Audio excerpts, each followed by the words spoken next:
গতকাল বাসন্তী টিলা এলাকার জৈনিক ব্যক্তির মেয়ে যখন স্কুলে যাচ্ছিল এমন সময় আসামি রাজেশ দেবনাথ এবং প্রদীপ দেবনাথ এই একটি মাইনর গার্লকে কিডন্যাপ করে মারুতি গাড়িতে করে এবং রাজেশ দেবনাথ সেই মেয়েটিকে নাবালিকা মেয়েটিকে গাড়ির ভিতর বলাৎকার করে।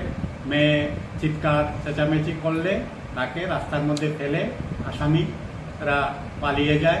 পরবর্তীতে আসামি আশিস দেবনাথকে গ্রেপ্তার করে আজকে মাননীয় আদালতে সোপর্দ করা হয়েছে এবং তাকে জুডিশিয়াল কাস্টডিতে নেওয়া হয়েছে। রাজেশ দেবনাথ পলাতক হিসাবে পুলিশ দেখিয়েছে, সে পুলিশের ভয়ে পালিয়ে বেড়াচ্ছে, তাকে অতি শীঘ্রই গ্রেপ্তার করা হবে।